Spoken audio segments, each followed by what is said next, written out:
Philippe Bardet, bonjour. Bonjour. Merci de nous recevoir pour cet entretien. C'est un plaisir. Pour commencer, quel est le prix du lait pour le gruyère AOP actuellement et comment se compose-t-il? Alors, le prix du lait est autour de 94 centimes par kilo livré pour le gruyère traditionnel. Le bio, il est un peu plus élevé. Il se compose du prix du lait négocié et bien entendu des soutiens de la Confédération qui sont compris dans ce prix des 15 centimes pour le lait, la prime de fabrication fromagère et les 3 centimes la prime de non-ensilage. Donc, les 94 centimes, c'est tout compris. Quel est le rôle de l'IPG dans la formation du prix du lait?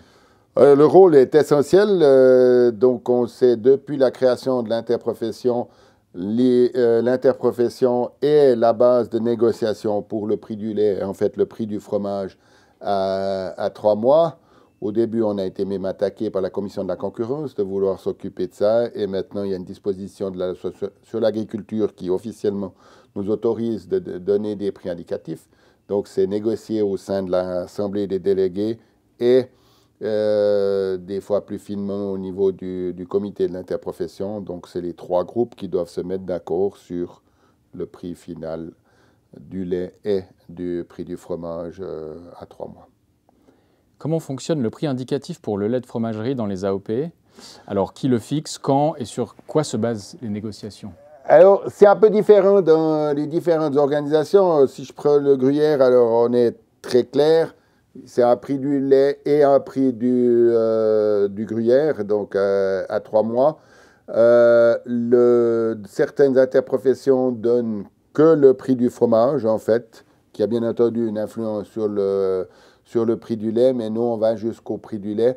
Donc, il y a une négociation à tous les échelons pour le producteur de lait, au bout du compte, pour le fromager avec ce prix à 3 mois, et puis qu'il y a bien sûr une influence sur le prix du gruyère à 5 mois. Mais pour qu'on soit et que ça soit négocié jusqu'au bout, il faut que les producteurs soient d'accord, les fromagers soient d'accord et les affineurs soient d'accord. Bien sûr qu'en premier lieu, c'est presque les affineurs qui donnent le ton, parce que c'est quand même au bout du compte le prix du marché qui est déterminant. Puis après, c'est une question de répartition. Alors la meilleure négociation, c'est clair, c'est si chacun ressort un petit peu mécontent de la négociation. Parce qu'il faut que dans cette grande négociation, il faut que personne ait l'impression d'avoir gagné sur le dos dans les autres groupes. Mais je rappelle que pour que la décision soit prise, il faut que chaque groupe soit d'accord. Et donc, chacun doit faire quelques compromis, en fait, c'est ça? Forcément. Forcément. C'est le propre, mais c'est pour tous les sujets dans l'interprofession, mais c'est encore plus patent sur le prix. C'est le propre de l'interprofession. Au bout du compte, toute négociation est un compromis. Quelle différence existe-t-il avec les prix du lait de fromagerie hors variété? Au niveau de l'interprofession, où on a une définition très claire du produit, dans une fromagerie, on peut produire, par exemple, ce qui concerne, quasiment la seule pâte dure qui peut être fabriquée, c'est le gruyère. Il peut y avoir, selon le contrat d'achat qui est défini, une autre pâte dure, mais dans des conditions très précises. Il ne peut pas en fabriquer beaucoup. Après, il peut y avoir une fabrication de demi-dur AOP, comme c'est dans le canton de Fribourg, avec du vacherin fribourgeois, ou d'autres spécialités dans d'autres régions, tête de moine ou une pâte molle comme le vacherin Mondor, où là, il y a aussi son prix. Et puis, s'il y a dans la fromagerie des spécialités qui sont, d'autres spécialités qui sont faites, eh bien là, c'est une négociation interne à la société de fromagerie. Alors, certains tendent à avoir un prix gruyère pour tous, ou il y a des prix plus bas selon les volumes. Mais il faut bien dire que dans le gruyère, on définit non seulement un prix, mais on définit aussi une quantité. Tandis que si vous avez une spécialité, ben, après, il faut encore la vendre, cette spécialité qui est à côté. Donc, ce n'est pas toujours évident de trouver le bon prix. Quelle part du prix final du gruyère AOP revient au producteur? Alors, si on prend du gruyère à 5 mois qui est vendu à la Coop, à la Migros, avec aussi tous les soutiens, comme je l'ai dit, les 15 centimes et les 3 centimes, Au bout du compte, sur le prix final, on a calculé, il y a à peu près 50% qui revient au producteur. Donc, par rapport à un produit transformé et agriculture, je dirais que c'est quand même un bon retour au niveau de la matière première, parce qu'on voit, si on compare par exemple au blé aujourd'hui, euh, plus le pain augmente au magasin, moins le producteur de blé est rémunéré. Mais c'est quand même normal parce que derrière la production laitière, il y a quand même un travail assez important qui est fait. C'est un travail quotidien, de nouveau en comparaison avec du blé. Le nombre d'heures de travail pour un kilo de farine est quand même différent que le nombre d'heures qu'il faut passer pour un kilo de lait. Et donc les 50 autres pourcents reviennent aux fromagers, aux affineurs et aux distributeurs. Et aux distributeurs, il y a une petite part qui est aussi aux producteurs, aux fromagers. Il y a une part, et ça c'est quand même important, l'affineur doit aussi avoir quelque chose. Il y a les caves, il y a l'investissement dans les caves. Il y a aussi, dans ce prix-là, il y a la part qui revient à l'interprofession pour faire la promotion du produit, parce que on peut faire comme on veut, ça ne sert à rien de produire quelque chose si personne ne le connaît, donc de la publicité, du contrôle qualité, ça fait aussi partie de ça. Et puis, il y a l'emballage aussi qui doit être là. Il y a aussi des pertes, peut-être qu'on ne sait pas, mais une meule qui rentre dans une cave et qui ressort selon à quel mois elle ressort, eh bien, il y a une perte de poids qui est là, donc on doit la comprendre dans le prix final. Et puis tout produit qui est vendu dans la distribution, on compte toujours des centimètres sur l'étalage qui doivent rapporter un certain coût. Donc c'est normal que la distribution, alors ça ne doit pas être exagéré. On sait que dans le gruyère, c'est entre 15 et 20% qui revient à la distribution pour la mise en place du produit, pour certaines promotions qu'ils font. Il faut savoir par exemple que les actions, ce n'est pas nous qui payons les actions, mais c'est une affaire interne à la distribution. Donc ça fait partie de cette marge pour mettre le produit en avant. Je pense que globalement, au niveau de la filière du gruyère, l'équilibre n'est pas si mal que ça. Alors, chacun des corps de métier, chacun vous dira qu'il doit avoir un peu plus. C'est tout à fait logique. Mais si on prend sur le kilo final et par rapport au kilo de lait, je pense qu'on a une répartition qui est encore relativement équitable. Et pour les prix, est-ce un avantage que les affineurs soient en concurrence ? Alors, moi, je suis de conception d'esprit quand même libérale, donc je suis contre tout monopole. Et je pense dans ce cadre-là, c'est bien qu'il y ait différents acteurs qui soient là. Alors, on dira c'est embêtant parce que les différents acteurs offrent le même produit en fin de compte, puis c'est le gruyère qui est vendu, mais quand même, il y a une façon de faire, il y a aussi la façon dont on vend, il y a de la place. Je rappelle quand même qu'au niveau rien qu'européen, c'est 0,2% du marché que représente le gruyère par rapport au marché du fromage total. Donc, dans ce cadre-là, il y a forcément de la place pour différents vendeurs. Mais comme au sein d'interprofession, on se met d'accord que le prix de base soit à peu près le même, après, chacun part avec les mêmes conditions de départ, et puis après, c'est d'être le meilleur sur le marché. On sait par exemple pour d'autres marques bien connues, des boissons par exemple, etc., il y a plusieurs vendeurs, il n'en reste pas moins que chacun peut gagner sa vie dans ce cadre-là. Et s'il y a une baisse du prix, comment cette baisse est répercutée sur la filière ? Alors c'est une bonne question. Depuis que l'interprofession qui existe, il n'y a eu qu'une fois une baisse de prix, et on s'est rendu compte que c'était une immense bêtise. C'était en 2002-2003 qu'on a dû faire une baisse de prix. Et puis aussi par rapport à des histoires de taux de change, il y a eu une pression pour faire une baisse de prix. Alors depuis lors, on a abandonné cette stratégie de baisse de prix parce qu'on pense que justement la fabrication d'un kilo de gruyère eh bien, doit être justement rémunérée. Donc, ce n'est pas là qu'il faut jouer. Si on a un problème de marché, et c'est ce qu'on a fait ces dernières années, on doit jouer avec la quantité, mais en tout cas pas avec le prix. Donc, la question de savoir comment on répartit la baisse, c'est plus un thème à l'ordre du jour. Par contre, c'est quand même une perte de revenus quand on baisse les quantités et chacun peut toucher, on peut dire, la même chose dans ce cadre-là. Est-ce qu'un prix est assuré pour les fromagers et producteurs de lait via les contrats annuels et comment ça fonctionne? Alors oui, il y a des contrats cadres qui sont définis, qui sont revotés à chaque assemblée des délégués d'automne, donc de nouveau avalisés par les 3 groupes. Donc ils donnent le cadre général. Dans la même assemblée, on vote aussi les quantités, parce que les quantités ont aussi une influence sur le budget qui est après alloué à l'interprofession. Donc, il y a ce contrat cadre qui fixe, là-dedans, il y a la quantité, et puis il y a aussi le prix qui est défini. Donc, c'est vrai que dans la filière de gruyère, au 1er janvier, à moins qu'il y ait un immense accident de marché, le fromager et par répercussion le producteur, c'est dans les grandes lignes combien sera son chiffre d'affaires de l'année pour sa production laitière.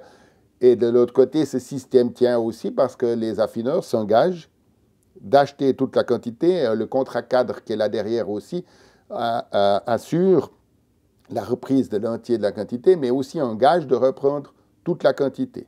Donc, et c'est aussi une obligation que le fromager vende toute la quantité au même affineur. Alors, il a une petite flexibilité avec ce qu'on appelle la réserve locale, c'est fait pour vendre dans son magasin, pour vendre dans les restaurants aux alentours, mais tout le reste doit être vendu à l'affineur, mais dans l'autre côté, c'est l'affineur s'engage à racheter le tout. Vous avez parlé d'accident de marché.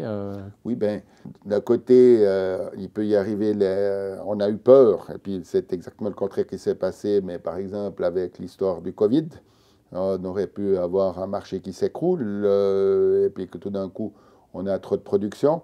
Mais ça ne s'est pas passé, c'est vrai, c'était le contraire qui s'est passé au niveau du Covid, c'est qu'après, on n'avait plus assez de marchandises, mais en fait, le contre-coup a été après, parce que on a eu trop de marchandises, on a eu pas assez de marchandises, donc on a produit normalement, mais les stocks étaient très bas. On n'arrivait pas à livrer et les gens, mais on n'est pas la seule filière, on n'est pas le seul axe du marché où on a fait une erreur à la sortie du Covid. On a cru que les gens continueraient dans les mêmes habitudes de consommation et ce n'est pas du tout ce qui s'est passé. Ils ont recommencé à voyager, ils ont recommencé à aller acheter peut-être à l'étranger, etc. Et puis on s'est trouvé avec trop de stock parce qu'on avait augmenté la production pour approvisionner le marché. Et puis après, derrière, on a dû faire une diminution de quantité temporaire de 10%. C'est ça que j'appelle aussi accident de marché. Mais on a, dans ce système qu'on a à l'interprofession, on a une observation mensuelle de l'évolution du marché avec l'évolution des stocks, avec les statistiques de vente en Suisse et à l'étranger, avec les statistiques aussi, puisqu'on a une traçabilité très forte au niveau du gruyère, on peut savoir un mois après combien on a fabriqué exactement dans chaque fromagerie.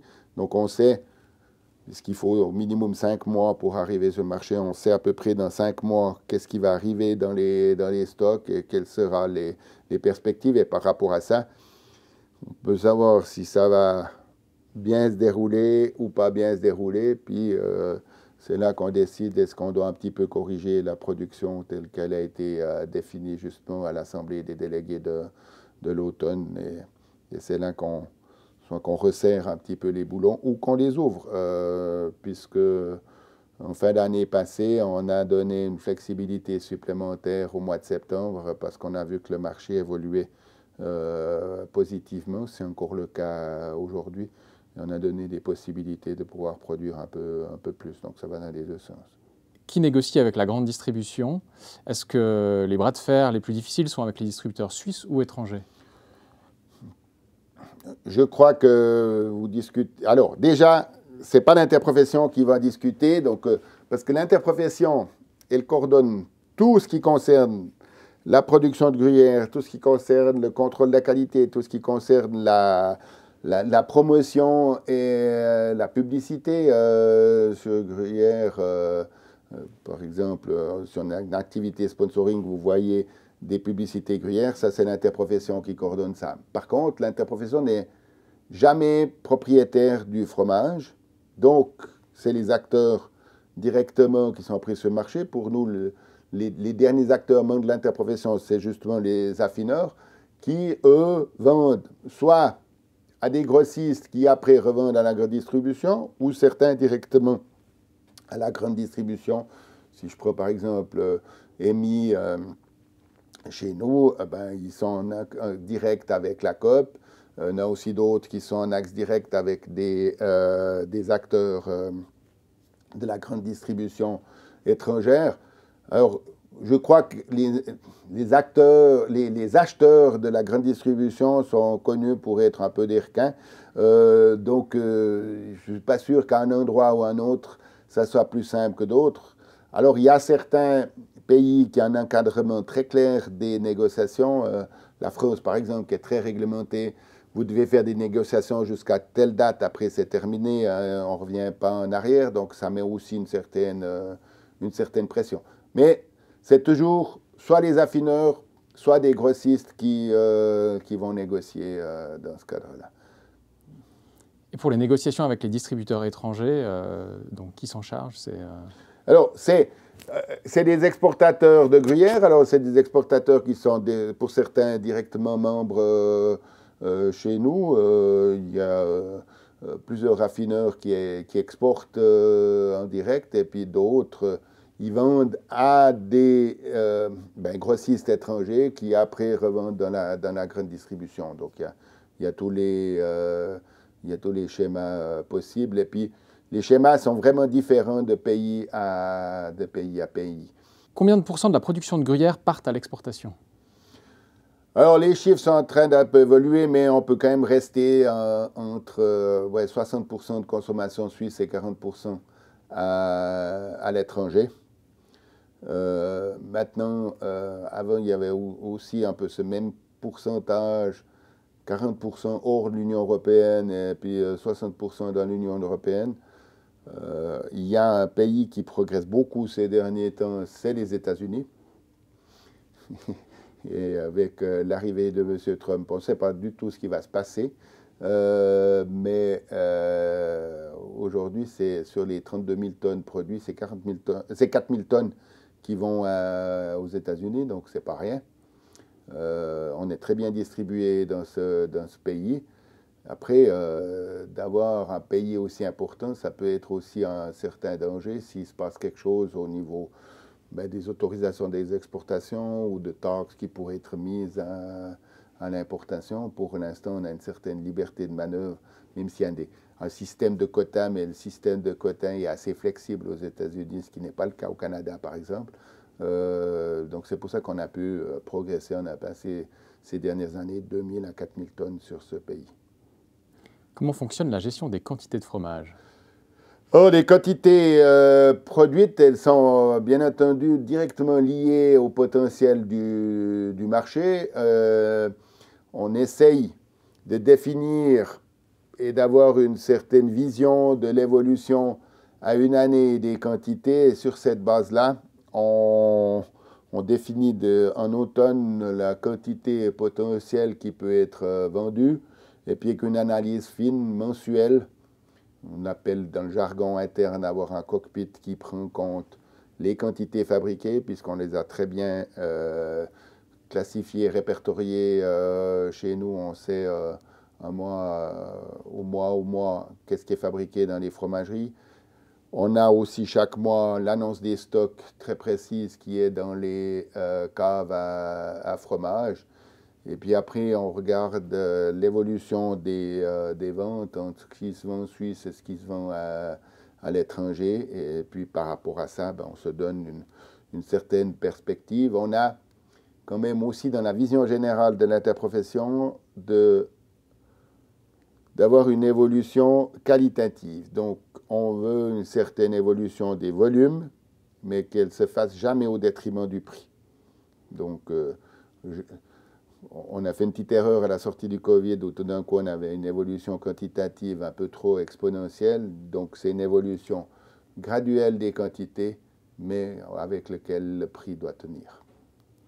Parlons maintenant des primes fromagères. Alors, comment fonctionnent les différentes primes fromagères? À quoi servent-elles et qui les verse à qui? Alors, je pense que vous parlez des primes de transformation fromagère qui viennent de la Confédération. Eh bien, justement, à la base, il avait été créé cette prime pour la fabrication, donc le supplément pour le lait transformé en fromage, qui avait été fixé au départ à 12 centimes, après il était monté à 20 centimes, puis après il est redescendu 18, puis aujourd'hui il est à 15 centimes. Il est inscrit dans la loi telle qu'elle aujourd'hui, alors que ce n'était pas le cas au début. C'est très important qu'ils sont dans la loi agricole, parce qu'en étant dans la loi agricole, vous êtes quand même moins attaqué par les aléas budgétaires de la Confédération, et on sait qu'il y a des mesures d'économie qui sont mises en place aujourd'hui. Donc, je dirais qu'il y a une certaine sécurité de ce côté-là. Alors, il faudra voir comment les choses évoluent. Et on sait qu'aujourd'hui, ce montant a été splitté en 5 centimes qui est pour le lait total commercialisé et les 10 centimes. Mais pour ce qui est il faut toujours prendre le total pour ce qui est de la fabrication. C'est bien 15 centimes qui est là-dedans. Et en plus, il y a une prime qui a été donnée, puisqu'on a une spécialité quand même en Suisse. Il y a très peu de fromages étrangers qui sont vraiment fabriqués avec du non-ensilage, donc avec du lait cru et puis avec l'affouragement foin et herbes. On a ces spécialités en Suisse. Et il y a une prime d'encouragement. C'est aujourd'hui 3 centimes. À la base, elle était de 4 centimes. Donc ça, c'est aussi une prime importante pour l'encouragement à utiliser du lait non-ensilage qui représente quand même une spécialité. Alors, il y a 2-3 fromages connus à l'étranger qui ont aussi une fabrication sans ensilage, mais nous, on est très connus là-dessus. Donc voilà, ça représente pour le gruyère et pour d'autres spécialités fromagères au lait cru 18 centimes. C'est important dans la composition du prix du lait. C'est important parce que ces primes ont été créées pour compenser les suppressions des subventions à l'exportation qui existaient à l'époque, qui était pour finir un système un peu compliqué. Donc je pense que ces primes de fabrication sont une simplification du système et au moins on a le prix après des fromages qu'elles-mêmes, qu'on le vende en Suisse, qu'on le vende à l'étranger, et on ne peut pas dire qu'il faut faire des prix différenciés à ce niveau-là quand on exporte. En tout cas, c'est la politique aussi du gruyère, quel que soit l'endroit où on va vendre le gruyère, le prix de base est elle-même. Après, il y a des différences sur le marché, mais ça, c'est la distribution qui fait ça, c'est pas nous. Mais la base, et ce système est, à ce niveau-là, un très bon système, et il faut faire attention de le conserver aussi à l'avenir. Êtes-vous favorable à une hausse de cette prime fromagère? Alors, c'était une grande discussion, et puis, en l'état, alors à titre personnel, parce qu'il n'y a pas une position de l'interprofession, mais je suis partagé, et puis il y a quand même pas mal de monde qui se pose quand même des questions. Alors, on sait qu'il y a des pressions en Suisse pour augmenter surtout la prime de fabrication. Par rapport au coût trop cher du fromage, etc., par rapport au taux de change, c'est ça les arguments qui sont avancés pour l'augmenter. J'ai mieux qu'on essaye de trouver des solutions pour revaloriser la fabrication du fromage et revaloriser le lait qui est affecté à une fabrication plutôt que de compter sur l'argent de la Confédération. Et j'ai aussi un peu souci qu'on ouvre un petit peu la boîte de Pandore en remettant en question ce montant et puis qu'après on dise oui, alors on fixe plus ce prix dans la loi, mais on le laisse en fonction de la conjoncture. Et puis la conjoncture peut être quand même des fois négative. J'ai mieux d'avoir un prix fixé à ce niveau-là, une assurance là-dessus, c'est un petit tapis qui existe, et puis le reste, il faut se battre sur le marché pour avoir le meilleur fromage possible, la meilleure valorisation possible, et puis c'est ça qui donnera le prix du lait. Parce que c'est pas parce qu'on a une prime fabrication, c'est pas parce qu'il y a une AOP. Alors l'AOP peut donner quelques définitions que forcément on a le meilleur produit sur le marché. Donc il faut encore se battre pour qu'on soit valorisé sur le marché. Et puis c'est ça qui doit être déterminant. Et encore une petite chose, le taux de change, ça sera un éternel problème. On le sait, la Suisse va continuellement se battre avec un problème de taux de change. On a connu, alors on dit que peut-être qu'actuellement le dollar va être valorisé, mais quand même, si je prends 84, parce que je me souviens, j'ai fait un voyage en Amérique, le dollar était à 2,40. Aujourd'hui, le dollar est en dessous d'un franc. Et puis, on n'a jamais autant vendu de gruyère. Donc, ce n'est pas le taux de change. Alors, le taux de change est un ennui pour les vendeurs, parce que surtout s'il évolue trop rapidement, mais à un moment donné, c'est une composante dans le prix négocié et on ne doit pas avoir des artifices de la Confédération pour compenser le taux de change. On ne va jamais s'en sortir. On a vu ce qu'a voulu faire la Banque nationale en bloquant, en guillemets, le taux plancher. Le jour où on a dû tirer la prise, ça a été pendant un petit moment la catastrophe. Donc, mieux vaut suivre le marché. Parlons protection du marché, justement. Selon vous, les primes sont-elles un outil suffisant pour protéger le marché fromager suisse? C'est un très bon outil pour avoir des conditions cadres, je dirais, intéressantes pour les différents acteurs du marché. Après, qu'est-ce que ça veut dire protéger le marché? On a vu que pendant 50 ans, ou en tout cas plus, on avait un système très protégé qui était lié à l'Union suisse commerce de fromage. On a vu qu'à un moment donné, on ne tient plus si le marché ne répond pas parce que ça coûte trop cher en compensation de... Alors, je pense que ce système des prix de fabrication, il est quand même attractif d'un côté. Il donne un petit coussin de sécurité pour établir le marché, et puis après, pour rester dans le marché, il faut que le produit qu'on vend soit bon et se différencie sur le marché, ça c'est surtout le plus important. Et puis après, il faut que les vendeurs soient des gens actifs et puis qui n'attendent pas assis au bureau que le téléphone sonne, ils doivent être actifs sur le marché. Donc, et c'est ça le monde économique. Il n'y a personne qui peut... bénéficier de situation. Donc, à ce niveau-là, je pense que c'est bien. Ce qu'il y a comme problème en Suisse, c'est que la politique agricole, de manière générale, n'encourage pas assez la production animale et surtout la production laitière. Et là, il doit y avoir, dans la nouvelle politique qui se négocie, on doit retrouver certains outils qui font quand même différenciation entre quelqu'un qui cultive un champ de blé et quelqu'un qui a des vaches.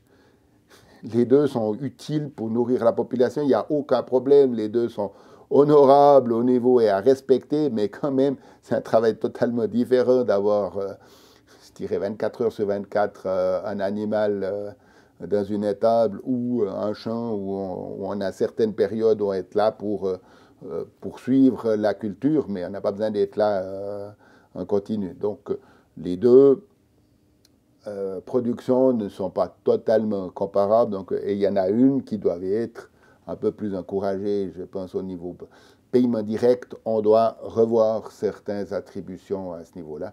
C'est clair que ce n'est pas facile pour les organisations agricoles parce que ça veut peut-être sous-entendre un peu moins à quelque part et un peu plus ailleurs. Mais si on prend aussi les heures de travail qui sont derrière ces produits ne sont pas du tout les mêmes. Donc, je ne sais pas, il faut retrouver certains outils pour encourager. Il y a eu une fois la prime à l'UGB qui était quelque chose, est-ce qu'il faut revoir dans ce cadre-là? Quelle est la protection douanière pour les pays hors Union européenne? À l'importation, on sait qu'il y a un peu partout qui se négocient des accords bilatéraux. Il y a quand même les accords de base. On sait que ça a perdu d'importance, mais c'est quand même ce qui a créé les primes aussi de fabrication et les primes d'oscillage. C'est tous les accords de l'OMC qui cadrent de manière générale les échanges entre les différents pays. Donc on ne peut pas faire n'importe quoi. On ne pourrait pas du jour au lendemain dire on ne veut plus d'importation de tel ou tel pays. On sait qu'on sera attaqué, et puis surtout, on n'est pas un pays du Far West comme certains on décide, et puis on verra bien ce qui se passe. Nous, on vit quand même du multilatéralisme au niveau suisse, et quand même du respect de certaines règles, pas seulement dans l'agriculture, mais dans d'autres secteurs de l'économie. Donc on a tout intérêt quand même que ça fonctionne. Donc, je dirais aujourd'hui, avec ce qu'on a pour le marché du fromage, je crois qu'on a des accords assez bien faits avec différents pays qui permettent un échange. Alors, bien sûr, ce qu'on observe aujourd'hui, c'est qu'il y a plus d'importations de fromage. Là, il y a peut-être l'industrie agroalimentaire et des fois peut-être la restauration qui n'a pas trop d'éthique par rapport, parce qu'ils gagnent leur vie en Suisse, mais plus on peut voir d'intrants étrangers bon marché, mieux se porte. Et là, il y a un petit souci. Mais je serais en tout cas pas pour tout d'un coup fermer les frontières, parce que si on ferme les frontières, à contrario, il y a quand même, comme je l'ai dit, 40% du gruyère qui est exporté. Donc si on dit ce 40%-là, on le produit plus, je pense que certaines fermes et certaines fromageries qui ne seraient pas contentes, et aussi les entreprises d'affinage. Quels sont les autres outils pour renforcer ou protéger la production fromagère suisse? Est-ce qu'il y en a d'autres? Il y a un outil qu'on utilise, mais il faut qu'il soit utilisé à bon escient, c'est justement les appellations d'origine protégée. Donc là, on a clairement un outil qui est très fort, et il faut, je dirais même, les renforcer, parce que l'outil, s'il est utilisé à bon escient, je pense que c'est le cas dans le gruyère, et puis sous d'autres appellations, style tête de moine, vacherin fribourgeois. Au Mont d'Or, on a un produit qui est bien défini, qui est bien différencié. Et si vous avez ça, après, si le consommateur, et puis on arrive à le démontrer au consommateur, bon, le moyen de démontrer au consommateur, c'est de faire déguster le produit, mais si on arrive, on est attractif pour le consommateur. Si on est attractif pour le consommateur, on est attractif pour la grande distribution, parce qu'ils sont obligés, si le consommateur réclame, ils sont obligés de nous avoir. Voilà. Donc ça, c'est un outil essentiel. Alors, ce n'est pas seulement le fromage qui a une appellation, il y a aussi des produits carnés qui sont là-dedans, mais on voit que ça, c'est un outil très fort. Et les sortes de fromages qui n'ont pas l'outil AOP pour des raisons historiques ou pour des raisons de nom purement, je pense par là au Tilsit, on voit qu'ils souffrent beaucoup sur le marché, et c'est un immense problème pour eux. Ou bien, si je prends un autre qui est Emmental, qui a une appellation suisse, mais qui est mal protégée à l'étranger, et puis aussi qui ont peut-être un cahier des charges qui n'est pas très différencié, eh bien, on voit qu'ils ont des problèmes de marché. Donc, sur le marché, vous n'avez rien sans rien. Vous devez avoir un produit. Parce vous pouvez aller voir les foires à fromage. Il y a actuellement, on est au Fancy Food Show à Las Vegas, mais il y avait dernièrement le salon de l'agroalimentaire à Paris, au Cial. Eh bien, il y a une variété infinie de fromages sur le marché. Donc, si vous voulez exister dans ce cadre-là, il faut apporter quelque chose de plus pour le consommateur, parce que sinon, il y a beaucoup d'autres entreprises qui peuvent vous remplacer. Et c'est pour ça. Donc, se différencier. Pour moi, il n'y a que ça. Faudrait-il développer d'autres outils, selon vous? Est-ce que vous en voyez d'autres potentiellement à développer? Non, pour moi, c'est renforcer la promotion. C'est pour ça aussi que si la Confédération veut soutenir nos produits, eh bien, il faut continuer à avoir ce dispositif qui est l'outil de la promotion des ventes, qui permet d'être actif et d'avoir quand même une présence publicitaire sur les marchés aussi étrangers. Donc ça, si la Confédération veut nous soutenir avec ce système, c'est un beau système, parce qu'en plus, c'est un système subsidiaire. Donc, il faut d'abord que, en l'occurrence, la sorte ou la coordination des fromages suisses avec Switzerland Cheese Marketing fasse quelque chose pour que la Confédération soutienne avec de l'argent. Donc, je pense que c'est un beau système et c'est un système incitatif. Donc, et là, le petit problème qu'on a, c'est que les montants qui sont alloués dans ce cadre-là sont aussi sous pression de diminution budgétaire.